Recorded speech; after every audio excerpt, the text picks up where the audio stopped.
안녕하세요. 오늘도 사연살롱을 찾아주셔서 감사합니다.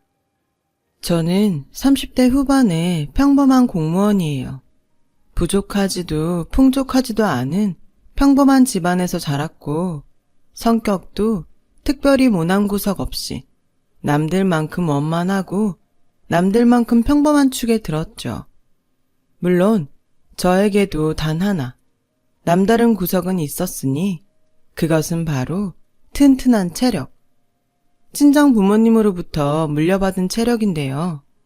학창시절 체력장은 늘 제가 1등에 운동선수 제의도 심심찮게 받아왔을 정도였어요. 사회인이 되고부터는 특별한 구석이 하나 더 늘었네요. 투철한 직업의식이요. 처음엔 그냥 세상 흘러가는 대로 물 흐르듯 정착한 공무원이었지만 각자의 자리에서 최선을 다하는 선배님들의 모습을 보며 하루하루 자부심을 쌓아왔어요.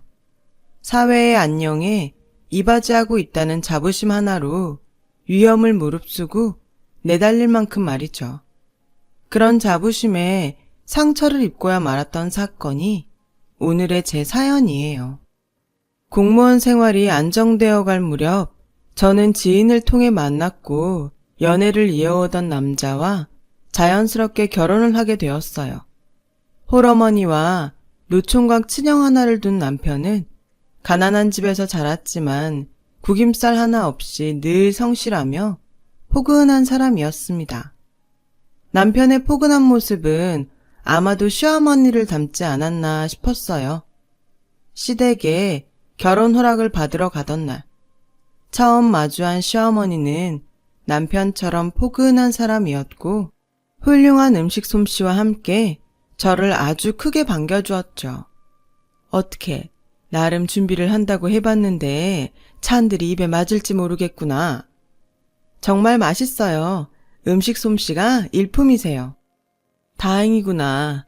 하기사 평생 살림만 하고 산 솜씨가 어디 가겠냐마는 얘기가 나와서 말인데 요즘 같은 시절에 태어났으면 너처럼 훌륭한 직업도 갖고 했을 건데 그게 살짝 아쉬워요. 에이, 과찬이 심하세요. 저야 물론 제 직업에 자부심을 갖고 있지만 남들 보기에는 똑같은 공무원인데요 뭐. 공무원이라도 아랫사람 부리듯 막대하는 사람들도 너무 많고요. 그건 그 사람들이 나쁘고 못된 거지. 너 같은 사람들이 이 세상에 얼마나 중요한데. 말씀만으로도 힘이 되네요. 감사합니다. 조금만 더 솔직해지자면야 너도 보아서 알다시피 우리 형편이 영 좋지가 못해요. 집안에 특출난 인물도 하나 없이. 그러니 얼마나 고마운 일이니. 나란 일, 그것도 아주 훌륭한 일하는 며느리가 우리 식구가 되어주어서. 시어머니의 말에 감동의 눈물이 그렁그렁 차오른 저는 밥이 입으로 들어가는지 코로 들어가는지도 모르는 채로 꾸역꾸역 넘겨야만 했어요. 사실 시댁에 인사를 드리러 가기 바로 전날에 저와 동료들을 업신여기는 민원인으로부터 험한 꼴을 당하고 속이 살짝쿵 상해 있던 참이었거든요. 그러니 시어머니의 감사한 말씀에 자존감 뿜뿜이었죠. 행복한 결혼 생활이 머릿속에 자동으로 막 그려지더라고요. 저의 예상대로 결혼 생활은 무척 순조롭게 시작되었어요. 시집살이요? 손주 타령이요? 저는 그런 거 전혀 몰랐어요. 시어머님이 제게 바라는 건 단 하나. 건강이었고 아들 둘만 있는 것에 대한 아쉬움을 저를 통해 만회라도 하려는 듯이 며느리 사랑이 대단했거든요. 제가 업무 때문에 김장이나 제사 등 시댁 대소사에 정말 부득이 참여하기 어려운 상황에서도 시어머니는 늘 인자한 미소와 함께 제가 부담을 갖지 않도록 배려도 잊지 않았어요. 저 또한 그런 시어머니를 친정 부모님들이 질투를 느꼈다고 할 만큼 공경하며 잘 모셨어요. 세상 복이란 복은 제가 다 가졌다는 생각이 종종 들기도 했을 만큼 참 화목한 결혼 생활이었어요. 그때까지는요. 행복한 저의 결혼 생활에 먹구름이 드리워지기 시작한 건 노총각 시아주버님의 혼담이 오가기 시작하면서부터였어요.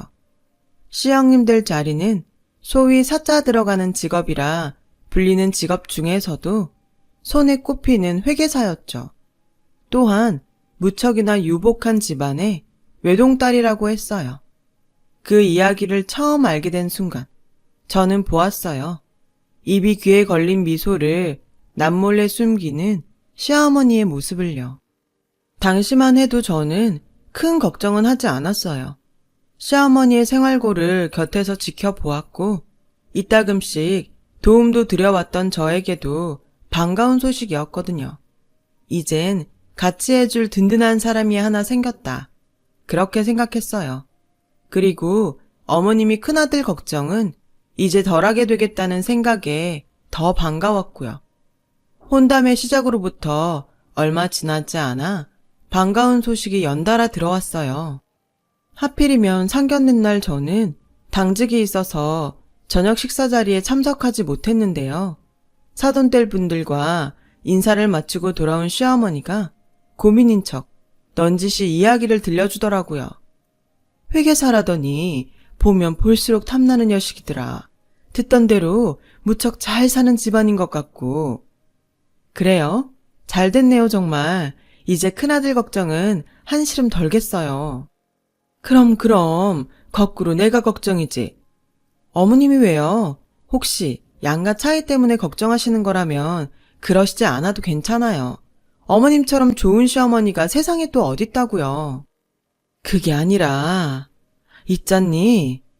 이걸 어떻게 말해야 하나? 그쪽 집안에서 결혼 선물을 해준다더라. 마음에 드는 선물이세요? 들고 말거 할 것이 어딨겠니? 글쎄 5층짜리 원룸 건물을 결혼 선물 차원에서 내 명의로 주겠다는데. 와, 대박. 그 정도예요? 이러니 걱정이지. 넙죽 받기에는 너무 큰 선물인데. 또 딸 자식 생각하는 사돈어른들 성의를 무시할 수도 없는 노릇이고. 어땠으면 좋겠니? 그날 저는 시어머님 마음에 따라 선택하라는 답변을 드릴 수밖에 없었어요. 제가 끼어들 문제도 고민도 아니라 생각했고 무엇보다 저에게 연달아 묻는 시어머니의 의중이 흔쾌히 받겠다는 방향으로 정해져 있다는 눈치가 빤했거든요. 역시나 시어머니는 형님 친정의 선물인 5층짜리 원룸 건물을 받더군요. 그때나 지금이나 저는 시어머님이 원룸 건물을 선물로 받은 건 전혀 잘못이 아니라고 생각해요. 시어머니 말씀대로 사돈분들의 성의를 쉽사리 거절할 수도 없는 데다가 딸 자식 결혼에 무엇 하나라도 더 쥐어주고 싶어하는 사돈분들의 마음을 저 또한 충분히 이해할 수 있었으니까요.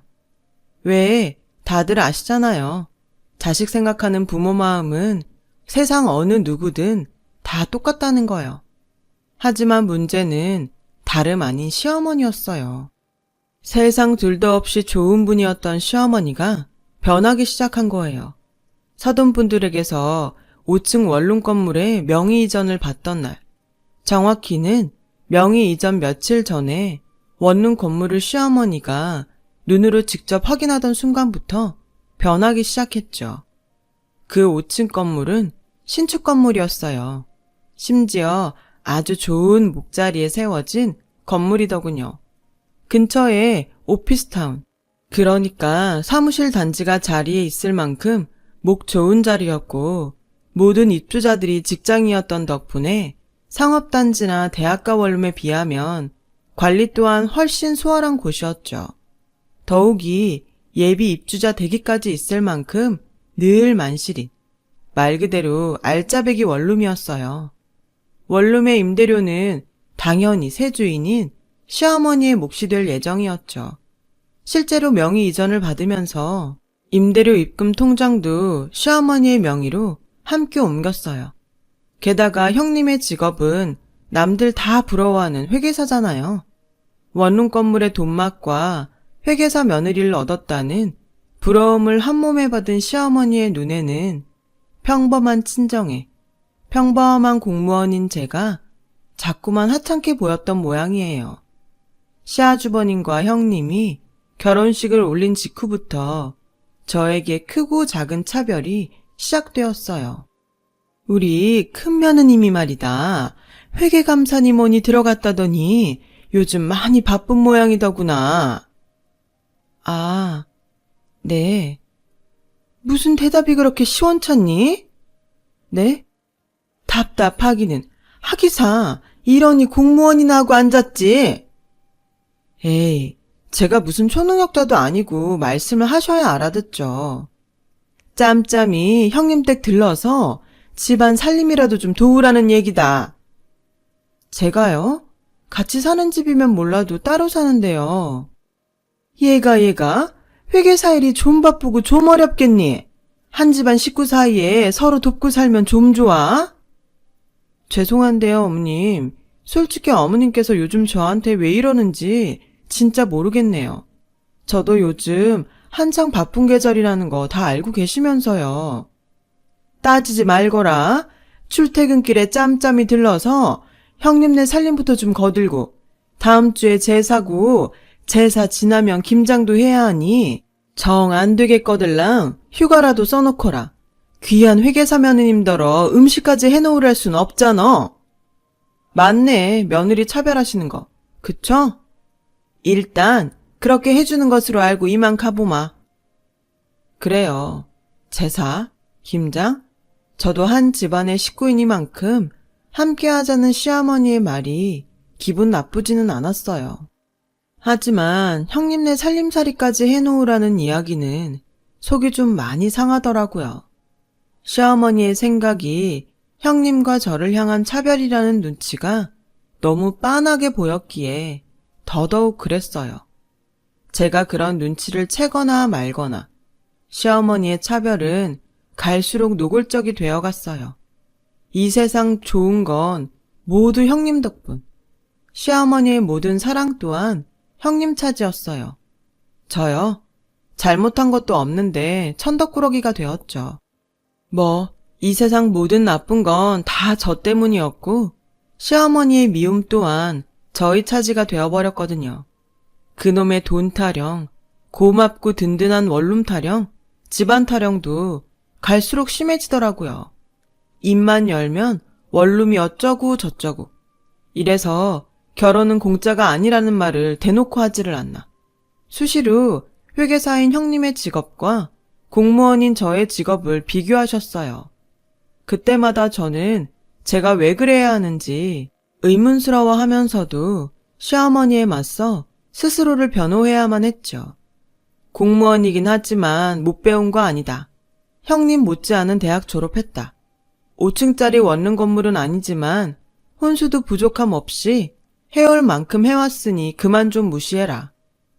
그러나 아무리 변호를 해봤자 시어머니의 차별은 그치질 않았고 결국 터질 것이 터지고야 말았어요. 줄곧 저를 괴롭혀왔던 시어머니가 끝끝내 직장까지 찾아와서는 지친 동료들과 함께 도시락으로 간신히 끼니를 때우는 저에게 형님네 이야기를 꺼내더군요. 큰 며느님네 신혼집 이사한다는 얘기 못 들었니? 들었어요. 월차 써야지. 해도 너무하시네 진짜. 왜요? 그날 가서 이삿짐 나르라고요? 형님 내외는 그날 업체만 불러놓고 출근한다면서요. 이사가는 당사자도 업체한테 맡기고 말겠다는데 주인도 없는 이사 자리에 안 그래도 바쁜 제가 월차까지 내가면서요? 제가 무슨 이 집안 일꾼입니까? 에이, 누가 너더러 이삿짐 나르래? 그런 얘기 맞잖아요. 무슨? 이삿짐은 인부들이 나를 테니 넌 가서 청소랑 걸레질이랑 좀 하라는 소리지. 행여나 새집 증후군 같은 거 없도록. 아니요, 못해요. 예정에도 없는 월차를 갑자기 쓸 수는 없어요. 제가 그래버리면 안 그래도 인력 부족해서 고생인 동료들이 더 힘들어지고 그러다 사고 나서 다칠 수도 있어요. 쓸 수 있다고 해도 제가 싫으네요. 말씀 끝났으면 그만 가주시죠. 저 지금 근무 중이라. 근무는 무슨? 한가하게 밥이나 처잡수고 있구만. 저희는요, 밥 먹고 휴식 취하는 것까지가 다 근무예요. 그러니까 되도 않는 말로 업무 방해하지 말고 그만 가시라고요. 그깟 몸 쓰는 공무원 주제에 바쁘고 힘들기는 무슨? 책상머리에서 서류랑 씨름하는 회계사만 하겠어? 그 순간 식사하던 동료들의 얼굴에 그림자가 드리워졌어요. 온갖 위험을 넘나들면서도 자존감 하나로 버티는 일이 저희 직업인데 시어머니가 그 자존감을 뭉개버린 것이죠. 제가 시어머니를 밖으로 내보내려 하거나 말거나 시어머니는 다 들으라는 듯 큰 소리로 진상을 떨어댔습니다. 왜? 내가 틀린 말이라도 했든? 그만하고 나가라니까요. 다들 듣고 있는 거 안 보여요? 속상해하는 거 안 보이냐고요. 아닌 말로다가 그깟 공무원이 뭐 대단한 직업이라고 사회적으로 대접받는 직업이라면은 우리 큰며느님처럼 사자 들어가는 회계사 정도는 되어야 하는 것이지. 대단한 돈 벌지도 못하는 꼴랑 공무원 주제도 사람이라고 밥이 입으로 넘어가니? 밥이? 결국 그 자리에 있던 모든 동료들은 수저를 내려놓으며 자리를 피해버렸고 그간 애써 참아왔던 저의 자부심에도 금이 가버렸어요. 이런 이야기나 듣자고 제 몸 다쳐가면서 사회와 국민의 안녕을 위해 힘써왔던 건 절대 아니거든요. 대단한 영광까지는 바라지 않았지만 적어도 그런 취급을 받아서는 안 되는 사람들이라고요. 저와 저희 동료들은. 참을 수 없었어요. 저희 직업의식과 동료들의 자존감을 지키기 위해서라도 절대로 참아서는 안 되었죠. 그래요. 회계사, 훌륭한 직업이죠. 돈, 원룸, 회계사 시어머니라는 부러운 시선? 당연히 든든하겠죠. 누가 뭐래요? 그게 나쁜 건가? 오히려 나쁜 건 그런 것들을 함부로 못되게 휘두르는 사람이죠, 어머님같이. 뭐? 너 그게 지금 시어머니에게 말하는 태도가 맞다고 보니? 이게 어디서 주제도 모르고? 여기가 어딘 줄이나 알아요? 우리가 어떤 사람들인 줄은 알고 있는 거예요? 끼케야 공무원 나부랭이 뻔하지. 그 끼케야 공무원 나부랭이 보호하라고 만든 법이 생각보다 꽤 세거든요. 경고하는데 3초 안에 안 나가면 그 법이 얼마나 무서운지 알게 만들어드리죠. 방금 그 말, 영 끊겠다는 말로 들리는구나. 돈에 영혼을 갖다 바쳤어도 말은 똑바로 하셔야죠.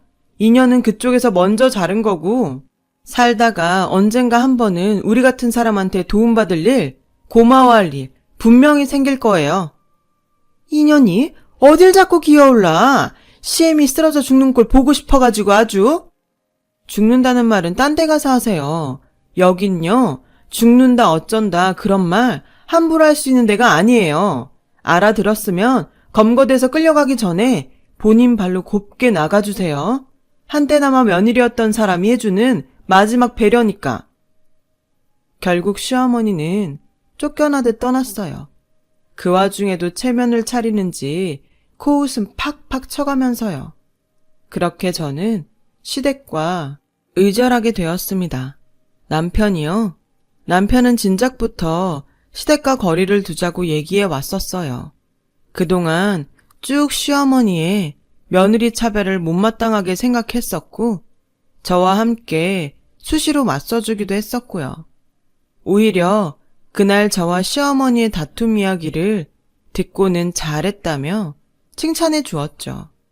저야 시댁과 의절하면서 다소간의 안정을 찾았지만 시어머니가 동료들에게 떨어댄 진상은 동료들의 마음에 큰 흉터를 남겼고 저는 한동안 그 흉터를 보듬고 다독이느라 부단히 애를 써야만 했어요. 고맙게도 동료들은 금방 괜찮다고 저를 다독였지만요. 사실 저희를 업신여기는 진상들은 종종 만나왔었거든요. 짧은 진통 끝에 비로소 저희는 일상으로 돌아왔고 늘 그래왔듯 사회의 안녕을 위해 최선을 다했어요. 저 또한 긴 소랑 끝에 맞이한 평화들이 무척이나 반가웠죠. 하지만 사고는 언제나 예고 없이 찾아오는 법이잖아요. 끊겼던 저와 시댁의 인연은 의절로부터 몇 년 뒤 갑작스런 사고로 인해 국면 전환을 맞이했어요. 어느 5층짜리 원룸 건물에 대형 화재가 발생했어요. 시어머니의 건물이었어요. 다행히도 그 건물에는 과거 제가 강력하게 주장했었던 덕분에 화재 경보가 잘 준비되어 있었고 원룸 입주자들은 신속하게 대피를 할 수 있었어요. 하지만 단 한 사람은 그렇지 못했더군요. 누가 업어가도 모를 만큼 깊게 잠드는 스타일인 시어머니였어요. 시어머니가 콜록거리며 정신을 차렸을 때는 사방이 거센 불길에 휩싸인 상태였답니다. 꼼짝없이 죽을 위기에 처한 시어머니의 머릿속에 주마등이 한창 흘러가고 있던 그때 어느 소방관 하나가 불사를 헤집으며 나타나더니 자신의 산소 마스크를 시어머니에게 씌워주면서까지 필사적으로 구해내었대요. 덕분에 불상사를 면한 시어머니는 병원에서 태어나기 무섭게 제 앞으로 달려오더군요. 이제 끝이라고 생각했어. 꼼짝없이 죽는 줄로만 알았단다. 죽어가는 와중에도 어찌나 너의 얼굴이 아른거리던지. 저질러 놓은 잘못도 모르고 염치도 없이. 그래서 사과하러 오신 거예요? 아무렴 병원에서 치료받는 내내 죄책감에 괴롭더구나. 그래도 다행이네요. 화상은 없는 것 같아 보여서. 화상 그거 안 겪어본 사람은 몰라요. 얼마나 고통스러운지. 다행은 무슨. 너랑 동료들한테 잘못한 벌조차 제대로 받지도 못한 거지. 이런 며느리 세상 어디 또 있다고 그런 몹쓸 행동들을 했는지. 이제 와서 이런 말을 한다고 해서 너와 동료분들이 나를 용서해 줄지는 모르겠지만 그래도 사과는 꼭 해야겠다. 가만, 너 팔 그거 혹시? 심한 건 아니고요. 살짝 그냥 대인 정도? 이 정도면 연고 몇 번 바르면 끝이죠. 아니, 내 말은 그러니까 너 그날 혹시 나 구하다가? 시어머니의 5층 건물이 큰 화재로 전소되던 바로 그날 화염에 둘러싸여 질식하기 직전까지 몰렸던 시어머니는 자신을 구하기 위해 불 속으로 몸을 내던지는 한 소방관을 만났답니다. 그때 시어머니는 흐릿해지는 의식 속에서 자신을 구하려 사투를 벌이는 소방관이 모습 위로 의절한 며느리인 저의 얼굴을 보았다고 했어요. 시어머니는 그게 꿈인 줄로만 알았다고요. 염라대왕님이 며느리 그리고 소방관들에게 저지른 잘못을 꾸짖는 차원에서 저의 얼굴을 보여주었다고만 생각했대요. 그래서 시어머니는 구출되어 오는 내내 당신의 잘못을 참회했고 만일 삶의 기회가 다시 주어진다면 저와 소방관 동료들에게 사과부터 하리라 다짐했다고 하더군요. 그래서 퇴원하기 무섭게 저부터 찾았던 거고요. 그랬는데 꿈이라고만 생각했었는데 내가 본 기억이 맞았던 거야? 꿈이 아니었어. 그치? 미안해하실 필요 없어요. 저 개인적으로는 나름 훈장이라고 생각해요. 또 한 생명을 죽음의 수렁으로부터 구해낼 수 있게 해주었던 아주 감사한 훈장이요. 어떻게 뛰어들 생각을 했니? 내가 오죽이나 밉고 원망스러웠을 텐데. 그런 나를 구하려다 너까지 죽을 수도 있었을 텐데. 소방관이니까요. 맞아요. 저는 공무원입니다. 소방직 공무원. 흔히 말하기로는 소방관이요. 꺼져가는 생명을 반드시 구해내야 한다는 신념과 직업의식 하나만으로 저를 희생해 가면서까지 온몸을 내던지는 소방관이요. 큰 잘못을 저지른 끝에 의절까지 한 시어머니가 죽음의 문턱 앞에 놓여 있었던 그때에도 저는 다만 한 명의 소방관이었어요. 그런 저의 말을 들은 시어머니는 저를 힘있게 꼭 안아주시더군요. 시어머니는 제가 당신을 구하느라 입은 팔뚝의 작은 화상 자국에 손수 연고를 발라주며 그간의 모든 잘못을 거듭 사과했어요. 큰며느리와 차별했던 잘못부터 소방서에서 저와 소방관들을 업신여기는 말을 쏟아내었던 행동까지 모두를요. 말로만 그치지 않고 동료들을 하나하나 찾아다니며 허리 굽혀 사과를 전하는 시어머니의 진심이 저의 마음을 움직이게 만들었어요. 시어머니를 향한 미움이 점점 사그러들더라고요. 이런 게 가족이구나 싶기도 했고요. 당분간 어디서 지낼 예정이세요? 어디 뭐 여관방이라도 알아봐야지. 그러지 말고 새 거처 마련할 때까지 당분간이라도 저희 집에서 지내시죠. 아서라, 원룸이 전소되는 바람에 알거지 신세인 거 뻔히 알잖니. 당분간이 평생이 되는 수가 있어. 사람이 염치가 있어야지. 이제 와서 그런 짐까지 너에게 떠넘기고 싶지는 않구나. 저기, 혹시나 싶어서 하는 얘긴데요. 어머님, 제가 드렸던 선물 기억 안 나세요? 선물? 왜 있잖아요. 시아주버님이랑 형님 결혼하던 해 드렸던 어머님 생신 선물이요. 그때 제가 어머님 원룸 건물에 화재보험 들어드렸는데. 알지. 그걸 왜 모르겠니? 근데 왜요? 그래도 제가 명색이 소방관인데 안전 관련된 문제까지도 모르는 척 했을까 봐서요? 그 보험 지금도 있어요. 입주자분들 피해 보상해드리고 난 다음에도 오래된 빌라 전세금 정도는 남을 테니까 어머님 갈 곳 없는 알거지 아니라고요. 그러자 시어머니가 고개를 돌려 흐느끼기 시작하시더라고요. 연신 거절의 말을 꺼내더군요. 목숨 구해준 것도 고마운데 보험까지 당신을 위해 쓸 수는 없다면서요.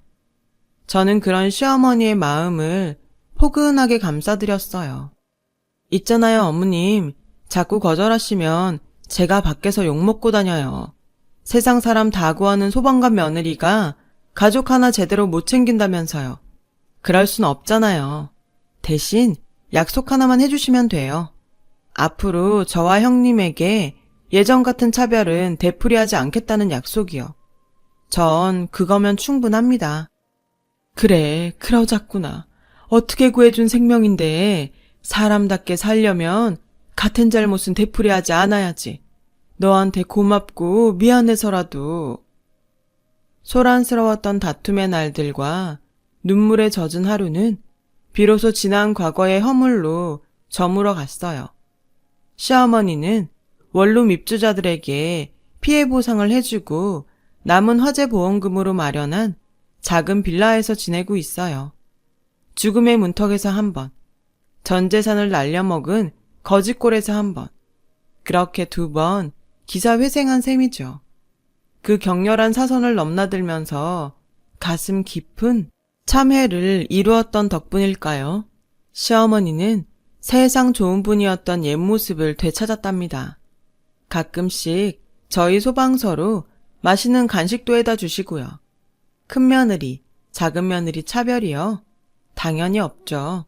똑같은 사랑을 베풀고 계세요. 그 사랑이 어찌나 대단하던지 수시로 멋쩍은 일까지 생길 지경이에요. 왜냐하면 시어머니는 지금 이 시간에도 친구분들 앞에서 소방관 며느리 칭찬을 입이 닳도록 전하고 있을 테니까요. 여러분 곁에는 자신의 목숨을 담보로 꺼져가는 생명을 구하기 위해 한몸 기꺼이 내던지는 소방관이 늘 함께하고 있습니다. 그러나 저희의 힘만으로는 부족해요. 가끔 소방차나 구급차가 요란한 사이렌을 울리며 달릴 때면 짜증을 내기보다는 옆 차선으로 잠깐 길을 비켜주시는 것이 어떨까요? 여러분의 작은 배려 하나가 소방관들에게는 큰 힘이 됩니다. 꺼져가는 생명에게 황금 같은 배려를 건네는 여러분들이야말로 진정한 영웅 아닐까요? 글솜씨가 부족한 탓에 두서없는 이야기가 되었네요. 들어주셔서 감사합니다. 오늘도 안전하세요. 여러분, 사연 댓글에 응원과 현명한 조언 부탁드려요. 좋아요와 구독은 저에게 큰 힘이 됩니다. 오늘도 좋은 일 가득하세요.